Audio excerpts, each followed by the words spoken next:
today I'm doing this makeup look for you on the new Kyshadow Burgundy palette.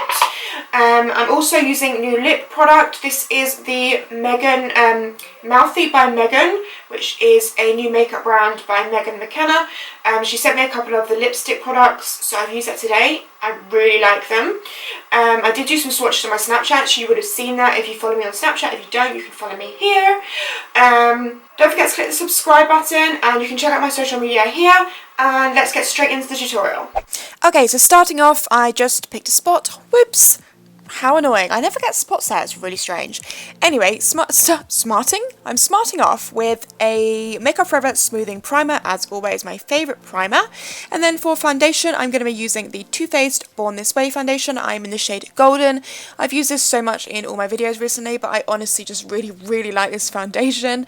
And I'm using it, as always, on my Rodale Airbrush foundation brush, which so many of you ask about this brush, and it is just such a good brush, but I know it is super pricey. I personally would definitely, if I lost this, I would 100% buy another one. I really like it. It's really quick to do your foundation, gives you a really flawless airbrush finish. Moving on to concealer, I'm using the Kevyn Aucoin concealer. This is in number 4, and I'm using my ring finger to blend this into my skin. I've had this concealer for ages, I forgot how amazing it was.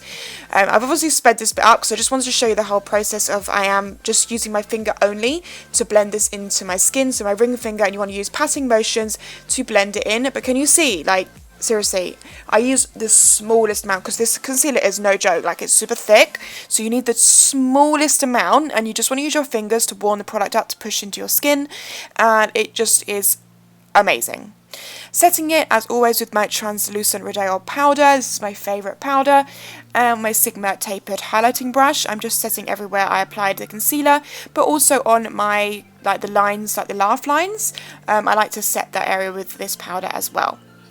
For bronzer / contour and warming up the face, I'm using my Makeup Forever Pro Fusion Bronzer in 30M. You guys know this is one of my favourite bronzers of life. And I'm just using the Benefit contour brush thing to apply this in like a 3 shape around my face, so it does give you a contour, but it's nothing cray. We're not going with any harsh contours here.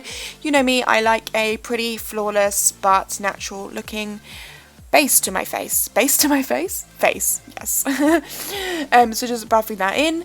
Next I will be moving on, if I could just hurry up and do that jawline. Okay, moving on, this is a new product for me. This is a Kat Von D powder foundation. I saw this on Kylie Cosmetics' channel, that she used this to go ahead and sort of set further underneath her eyes and her sides of her nose. So it looked so bomb when she did it, so I was like, I'm going to get a I can't speak today. I'm going to give it a go. So I bought the exact same shade she has, which is 48 Light, and it worked so well because it's obviously a powder foundation. It's got more coverage, so it just made that whole area look so smooth and flawless. Like, I really liked it. And as you can see, I used the same brush that I used to set it in the first place. Moving on to, as you guessed it, my highlighter, Illamasqua Epic Highlighter, which is back in stock. Woohoo! I'll leave a link to it below if you want to get it. But now, because it's like winter and I'm a bit paler, I use this more as like a highlighting blush. So as you see, I put it a little bit lower, like on the actual cheeks and around to the forehead in like a 3 shape. And can you see, like, that's giving me like a really healthy glow. So yeah, it's more like a bronzer / blusher that I use this for. And then I go in with another new product for me. This isn't new, but it's new to me, and this is Gilded Honey by Laura Geller. Everyone always raves about this highlighter, but I've never had it, so I finally bought it, and I use my Makeup Forever brush to buff this on as an actual, like, can we just talk about this for a second?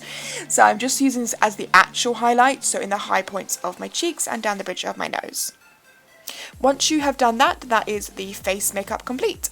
Moving on to, oh, pouts. Did you see that little pout I just did then? Sorry about that.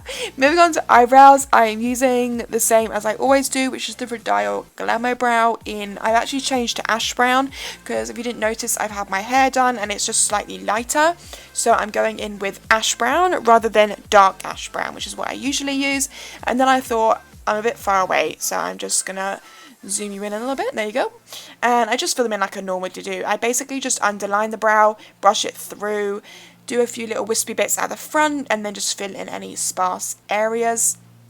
making sure to leave that inner part as bare as possible, really.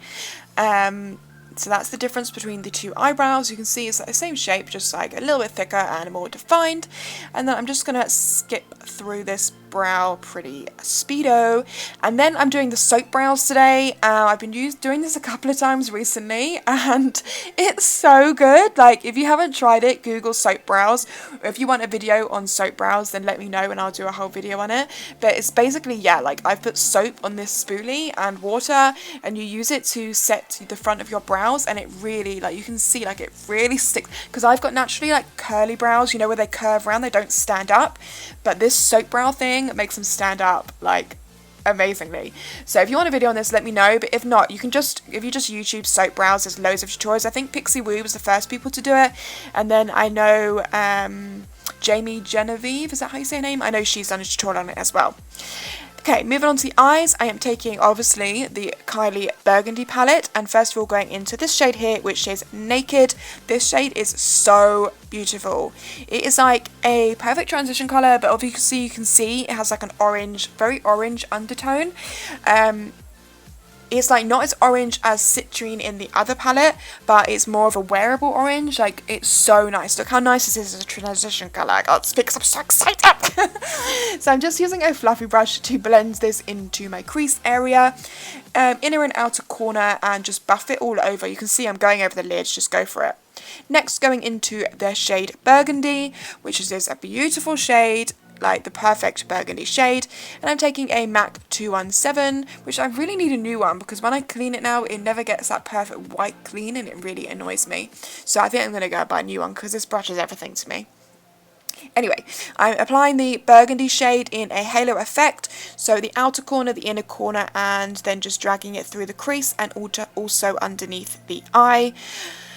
So you can see what I'm doing here, and then I do just go in with that fluffy brush again to buff it out, and then just keep going back and forth with these steps until you're happy with the depth and pigmentation of colour you have. This shade is super pigmented, like you saw how pigmented that was from just the one application, but I do want to make it obviously darker and more pigmented, so I just went back in again. I think I did this maybe 3 times. So applying the shade, buffing it out. If you need to go in with add a bit more of that Naked shade, then do, because I do want to make sure that it had that kind of orangey shade peeking through, almost like a sunset eye. So if you lose that shade a bit, then go back in with a tiny bit more on the fluffy brush, which is what I'm doing here, just to make sure you can still see that orange poking through. I do go pretty low, I can't speak, pretty low with that shade on the lower lash line as well. Next, going into Almond or Almond, I don't know how you say this, I never know how you say that word, I'm sorry. I'm taking a Real Techniques Duo Fibre brush because this is going to give us a really nice diffused edge, and I'm just applying that in the same area, but obviously it's much more pointy, this brush, so it's just going to deepen up those areas without it giving you like a harsh dark line, and again blending it through. Then I'm going into Dubai, which is a shimmery shade, and I'm using my ring finger, to just push this onto that space we've left in the middle. So this is like a halo eye. It's my version of a halo eye. I don't know if you want to call it that, but this is what I call it. So I'm pushing the pigment on, and then I'm going back into Burgundy just to pat around the edges, just so it gives that real burgundy red pigmentation coming through and the edges of Dubai, so it blends really, really nicely. These shades, like that Dubai shade, you can see that was just one dab of my finger, super pigmented. Next, I'm going into, this is my Urban Decay Whiskey Liner, to line my waterline, and then just blending it out, and then just one more go with the fluffy brush, just to make sure everything's diffused and blended. And then for mascara, I'm using my Too Faced Better Than Sex mascara, just like a light coat before we apply lashes, which for lashes today, I'm going to be using the Huda Beauty Farah lashes. I just can't get enough of these, I use these all the time, I really like them. So that's that for the eyes. Moving on to the lips, I'm taking the Mouthy by Megan McKenna. This is the lip liner and lipstick duo. So this is Spice and Shout Out, I think it's called. So I'm just lining my lips with the liner. The liner is very much, I'd say, comparable to a MAC liner. It's not like the Kylie liners, it's not creamy. It's more like the MAC liners. And then the lipstick, as you can see, comes in like a twist brush form, which I actually really liked, and I'd say it's more like a matte lipstick rather than a liquid lipstick because it doesn't completely dry. Like, you could, I reckon, smudge it, but I actually quite like it because it felt quite creamy on your lips. Then I realised I forgot to highlight my inner corner and my brow bones, so I took Gilded Honey again and just highlighted those areas, and then once you've done that, the look will be complete. So this is the finished look, but I did also want to just show you the shadows compared to some other shadows that are similar. So the most popular palettes at the moment, I would say, is the Modern Renaissance palette here, and the Huda Beauty Rose Gold palette here, and then obviously this is the Burgundy palette by Kylie Cosmetics. And I just wanted to show you this shade, the Burgundy shade in this palette. So this is the Burgundy shade in the Kylie palette, and then taking Venetian Red from the Modern Renaissance, and then Man Eater from the Huda Beauty palette. They're the most similar shades, and as you can see, they're all super pigmented. Even the Kylie one looks probably like one of the most pigmented? That's not a word. Anyway, I just wanted to show you the comparison to show you that the Kylie palette is actually really good. Okay, so this is the finished look, guys. I absolutely love this makeup look. This is definitely a me look. Let me know what you think of the look and give it a big thumbs up if you liked it. That is everything for this video, so I will see you in my next video. Bye, guys. Make you feel the same reaction.